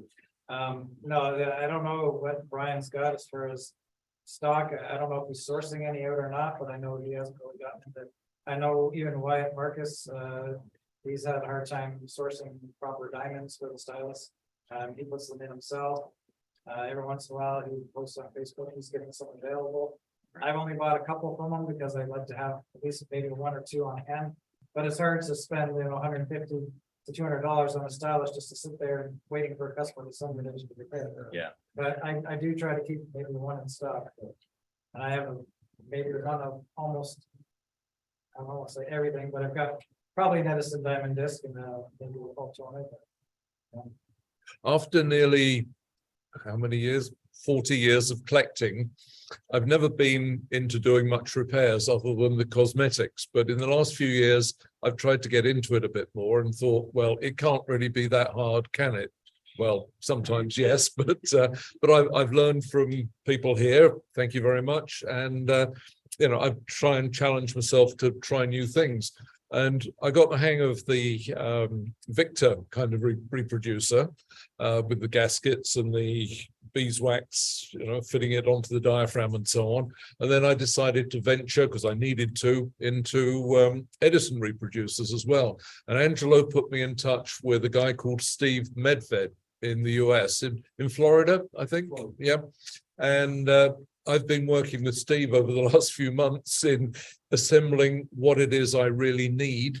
And he's providing me with 2 sapphires for I've got a B reproducer from a home, not a diamond B, a regular B reproducer, and a D, I think. And he's helped me with all the bits of that. And when I get them next week, I'm going to be able to put the reproducers together again. So it really isn't rocket science if you know, people like me get scared of these things, but it really isn't that bad. And the ability, you know, the nice thing about phones is you can just pick it up and keep on taking photographs as you undo something, so that you then know how to put it back. And of course, if you also have people around you who can help when you get stuck at anything, then you know, it is good to have the confidence to give it a try. So there's lots of we'll see what YouTube happens. demonstrations too. Yes, there are. There's a lot of really bad ones there, but there are good ones. Now too. there's one, there's one for taking apart my Edisons in the first place. There's one guy who just did it perfectly. I normally find that these repair guys miss something in the video. I think, yeah, but you didn't tell me about something. Your hands other. in the way. Yeah, What did you do there? yeah, that's not the bit I want to see. But there's, is it the Victrola guy? maybe him. He's early on. Yeah. He's good for bad advice. Yeah, oh, well, maybe it's not him, because this guy just goes through it perfectly, and I've got the reference for the video. Yeah, So- the dyslexic genius. No, Yeah. not him. No, he misses things for me. He goes into great detail, but then doesn't do the bit that I want. But anyway, as you say, your point is well taken, that there are lots of good videos, and you keep on looking for them and keep on learning.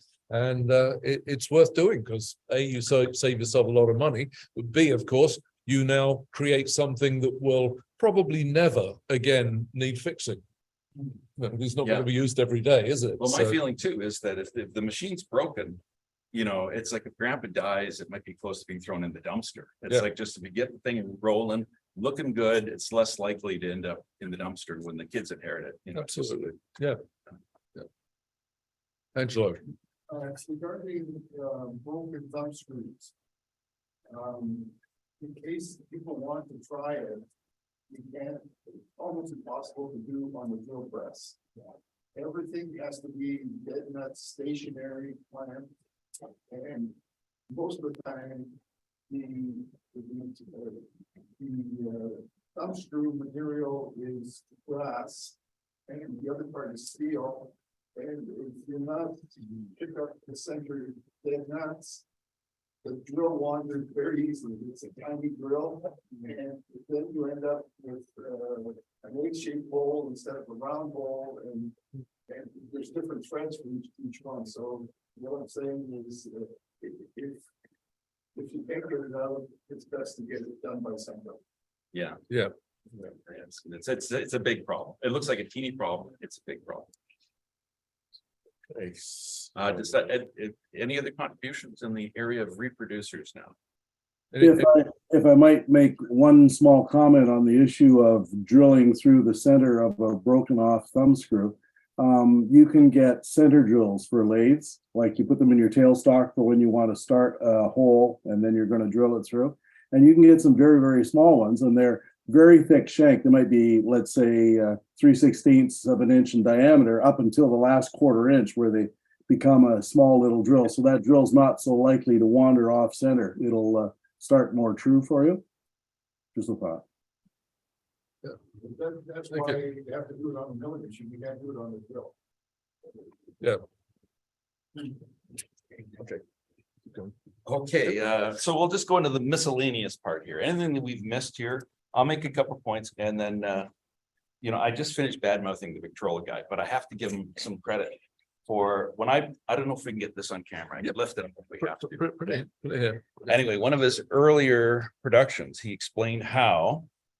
Actually, I think I have a picture for this too. You can throw the picture up at the. Yeah, the picture would people able to see it. So yeah, there it is. The last one there on the right. So, you know, before I bought this machine, you had been explaining that what big mistake people make is they see this screw, and screws are things you tighten.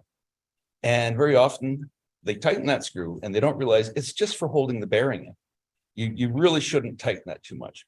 What happens, it squishes the bearing in, and it just freezes the feed screw. So when I bought this standard B, it was all frozen up top. And I thought maybe this is what the Victrola guy was talking about.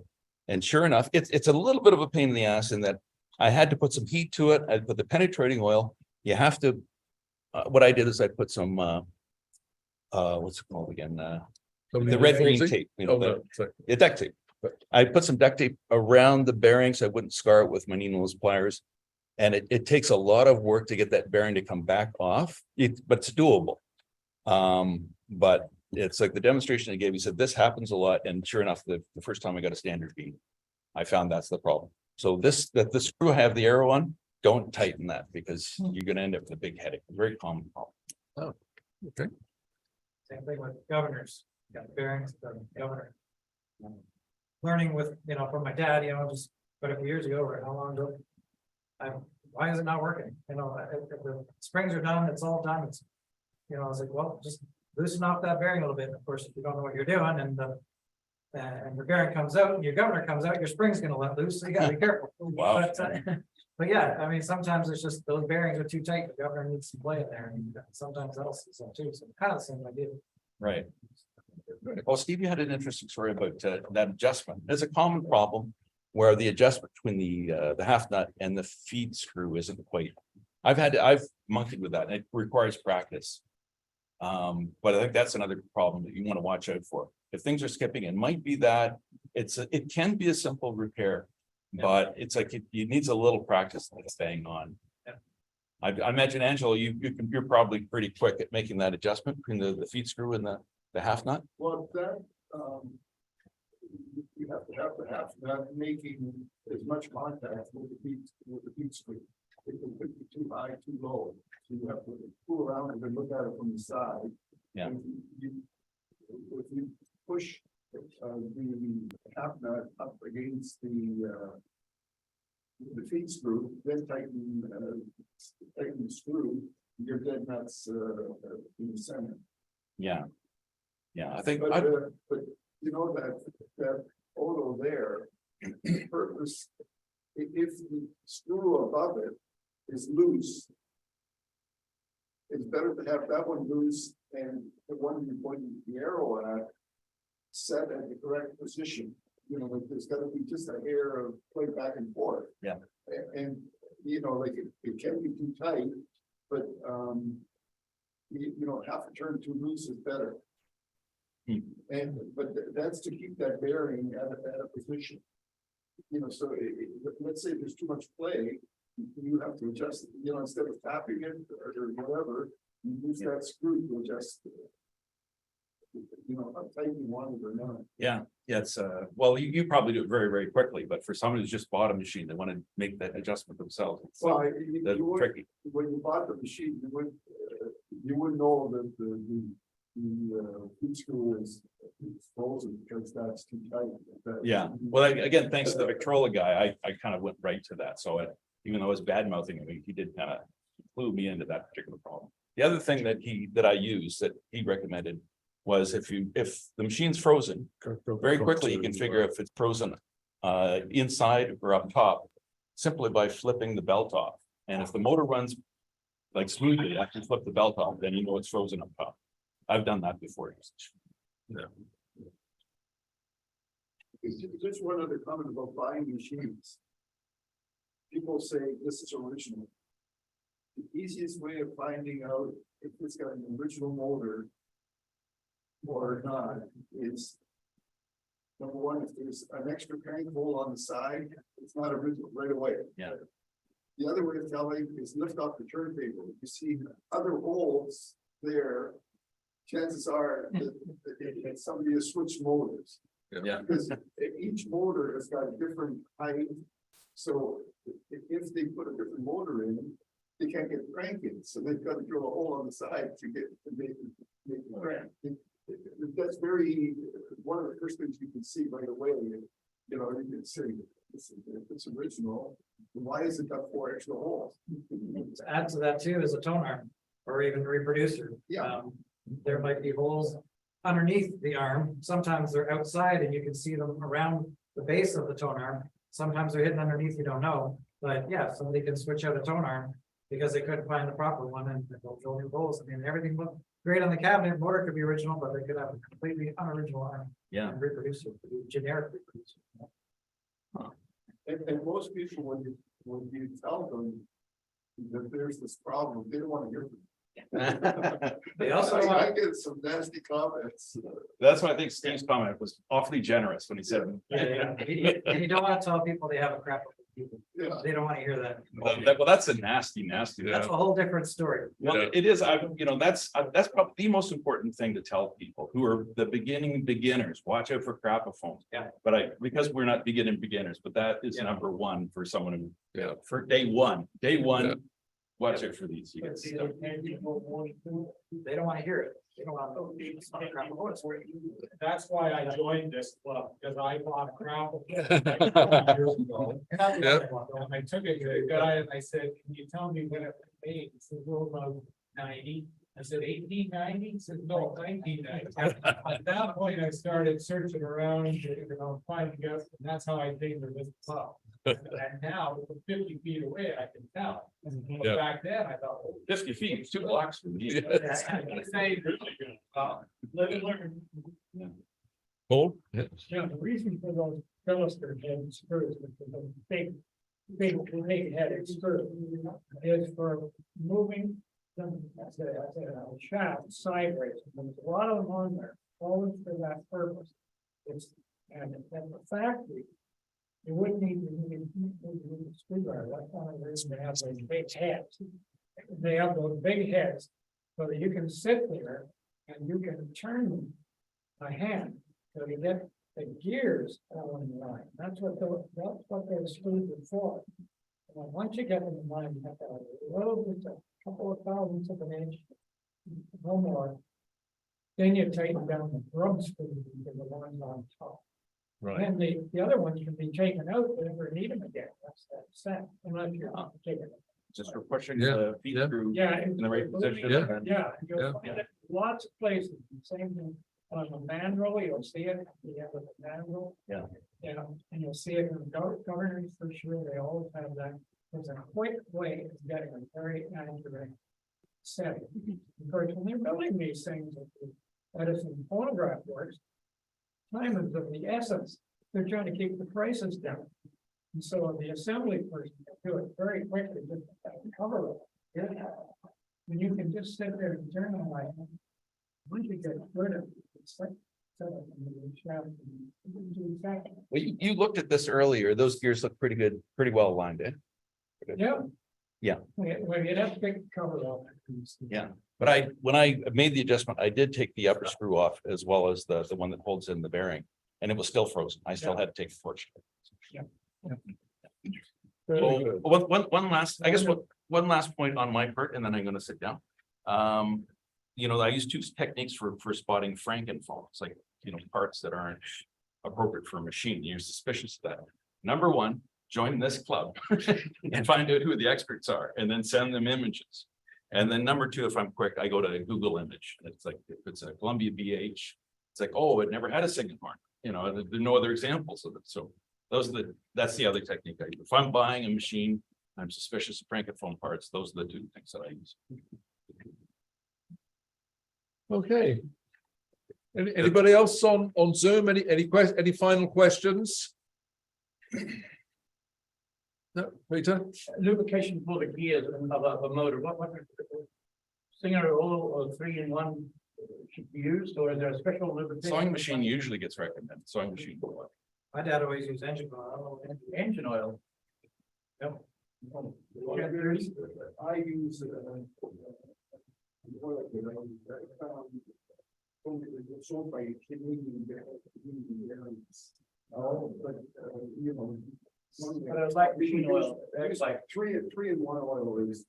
Yeah. The problem with 3-in-1 oil is sometimes you get out of the spot, you're gonna make a mess. Yeah. To get oil to it. You know, with the one that I use, it's got a stop. It's Right. spout, but you can touch the spot and just squeeze and against around. Thank you. Okay, well, over to you. Well, thank you very much. I think everybody give a round of applause.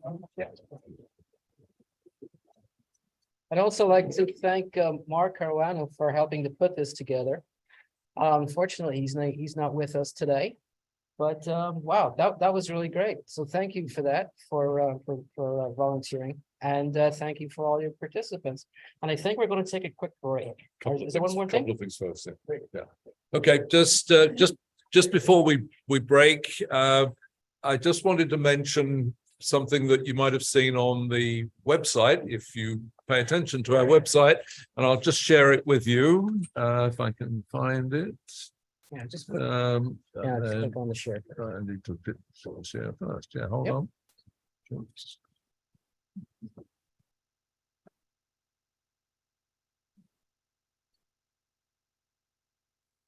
Got it there. So there you can see at the front page of our website. And now you might remember that if you scrolled down, you would see the Canadian Antique Phonograph Project. And you'll see lots of phonographs there. Well, just a quick bit of history on that. One of our members, Keith Wright, who sadly passed away a couple of years ago, Keith had made it his project to identify all of the Canadian brands of antique phonograph. As we know, once the patents were expiring of the big three companies around 1912, 1915, lots of other companies decided to jump on the bandwagon and start making or start selling phonographs. Sometimes they were furniture companies, so they were in the business of cabinet making, or they were piano retailers, or somehow they had a connection with this world, and they decided to sell their own phonographs. Now, in the States, I think something like 250 brands of phonograph have been identified on one particular site. And here in Canada, Keith had done a fantastic job of identifying, what was it, Bill, about 40 or 50 different brands. Now, the way he had done that was with people sending photographs, sending information, whatever they had on the phonograph, they sent to Keith, and he put it up on his website, which was linked to our website. Now, since Keith passed away, it had been languishing a bit, but recently Bill Pratt, our Secretary Treasurer, got hold of it. He just couldn't resist, and he got hold of it and made it, with the family's permission, made it into our website. Is that the right way of putting it, Bill, to link it properly into our website? But also then he started doing some research of his own. And already now we're up to how many, Bill? Just over 100. Just over 100 Canadian brands. Now, what that means is the machine was made in Canada. And that would include some, we discovered recently, Pathé actually made machines in Canada. Columbia made machines in Canada. Star, yeah. Sonora, yeah. Stewart. Yeah. So some of the brands that we recognize as American were actually made in Canada as well. So probably for taxation reasons and import duties and that kind of thing, but it happened. So one way or another, we're just trying to identify every brand that was made here. And to be at 101 now is fantastic. But in some cases, all we have is a copy of an ad from Talking Machine World or whatever it was, some of the trade journals of the time. You can see that suddenly in June 2016, there's an ad for a new phonograph that, you know, made in Canada, the Canadola phonograph or something. Yeah, let's click on the project. There we are. Right. So there's all these machines coming up. Look, wow. And what Bill has been doing is going through the ads, looking for these things. And in some cases, all we have is the ad. So what we would really like to do is find the machines that support the ad. Because in some cases, as Bill has pointed out, what you discover is that in June 1916, suddenly there's an ad with a new name of phonograph. But then, and you see it every month for a while, but by September 1918, you don't see them anymore. So that kind of suggests, and this is just speculation, but it kind of suggests they made them, they had a bit of a run of it, and then they stopped making them two and a half years later, and that was the end of it. But what do we know about these companies? Again, very, very often, not very much, because they were really just brand names assembled with generic parts and put out under a particular name. Now, one of them, Bill, we were talking about McLagan, I think, weren't we? Correct me if I'm wrong, but I think Simpsons and the Bay took on the line of McLagan phonographs. And then at some point, it looked as though either McLagan had gone to the Bay and Simpsons, or they had gone to McLagan and said, hey, you know, these phonograph things are pretty good. We would like to sell them under our own brand name. So there's all sorts of permutations of things going on here. You know, if you think there is a company that makes wooden cabinets, there are companies that make motors and tone arms and reproducers and so on. There can be any combination of them coming together for marketing purposes under all kinds of brand names. So Bill came across one design, if you like, that look very much like the Edison C150 diamond disc machine in terms of the grill and the style of the cabinet and so on. There were 5 different brand names for that. So does that mean there was actually just one company pumping these things out and selling them to Simpsons, the Bay, Joe Blow, and everybody else? We don't know. But it's difficult to find information, but it's fun digging for this kind of information. So please, any of you anywhere on Zoom, particularly across the country, because we have so many machines made in Ontario, in Quebec, and interestingly, Winnipeg, but not anywhere else.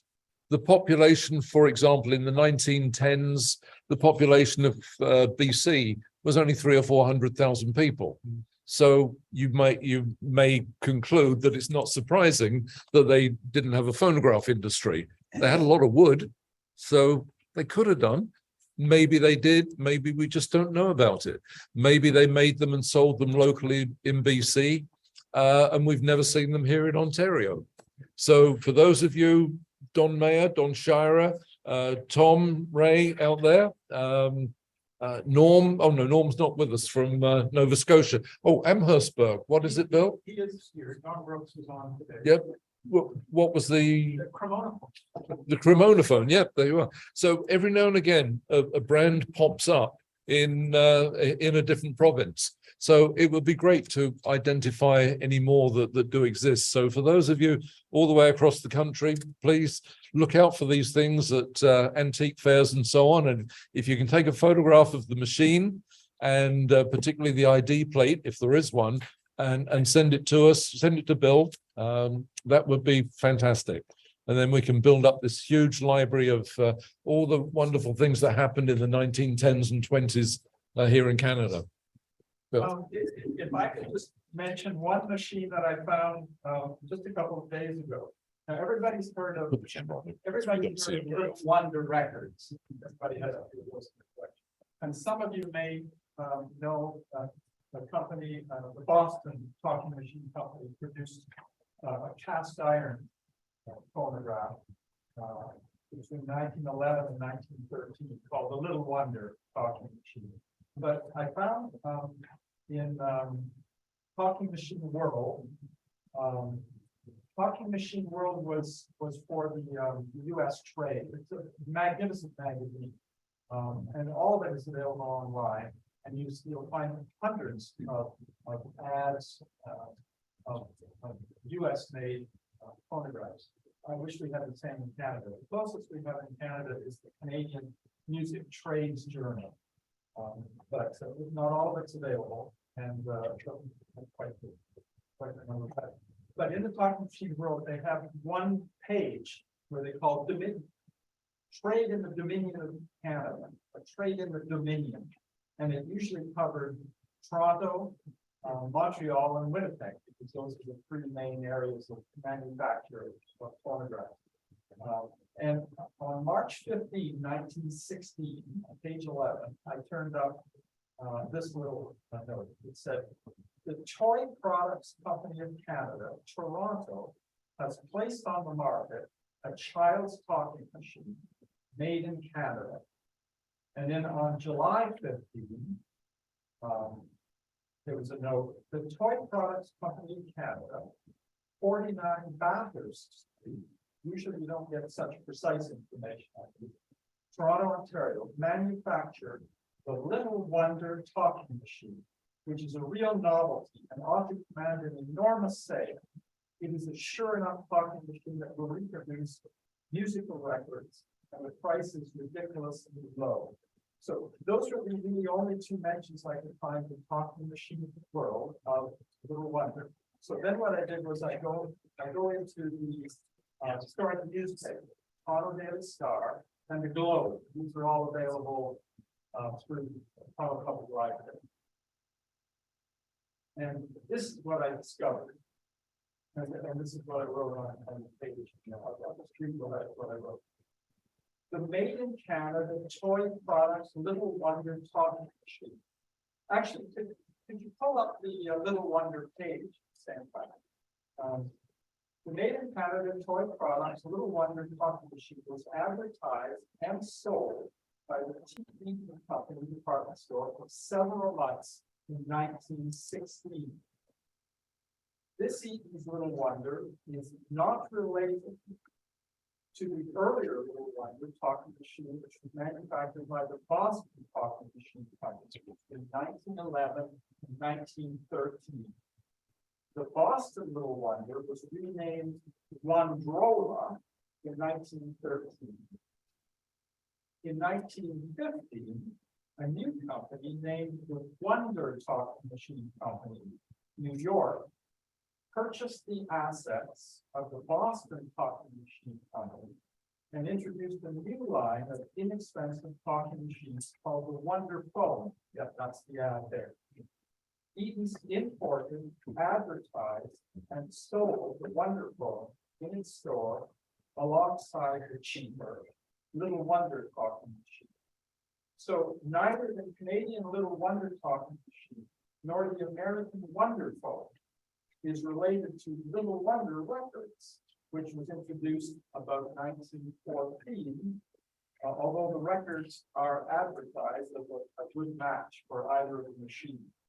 There's one other little thing I want to review here. I found in the Toronto Daily Star on March 11, 1916. Now remember the time, 1916, and you know what's going on in 1916. That was probably going to Just maybe a little bit quickly incorrect today. The headline there, the headline is "Fund firm in New York is barred from business here." The German dachshund has a nasty snarl when snubbed. A Toronto firm, the Toy Products Company, is enjoying a fine, healthy glow of satisfaction over the receipt of such a snarl in response to an attempt by the German-American firm to establish business relations with them.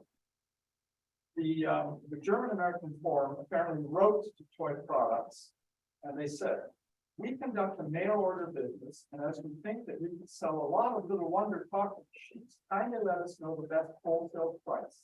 Send prospectus and state also how much duty there is about. The best proposition would be to send us one on approval." Now, the Toy Products of Toronto turned them down. "We do not care to do business with any firm that is connected with Germany and handles German-made goods." The reply from the German firm is, "In reply to your impertinent letter of the 28th, characteristic of the British, I would say that I expected no other reply from your stripe, and in future will avoid doing business with any British Canuck or of the wild tribes controlled by England. A copy of your letter will be freely distributed in this country and advertised in such a manner that you will deeply regret having refused to do business with any German houses. German toys only will be wanted here." I thought that was great. Very good. Thank you, Bill. So that's an American letter. That's a letter from a German-American company. Yes. Mike, if you can hear me, They're not in Yeah. the war for another year. Hold on. Don, just very quickly, because I know we're going to a break. I just want to mention with respect to Western Canada phonographs, decades ago, I spoke with a young lady. She's no longer young, I don't think, but she was a trumpet player. Her last name is George. Her grandfather, I believe his last name was George. I think he may have been an ex-mayor of Victoria, but I also think he may have owned a music store. She told me at one point that he had manufactured phonographs, I'm sure from assembled parts. And it's been on my watch list for decades now, trying to find a George phonograph as they were made here in Victoria. So I'll try and track down a little more information if there's any to be had, and I'll forward that along to you. oh yeah, please do. Please do. Very good. We're going to take a break for about 20 minutes now. So those of you on Zoom, thank you for participating. We'd love to see you back and participating in the auction if you'd like to. So bear with us. We're going to stop.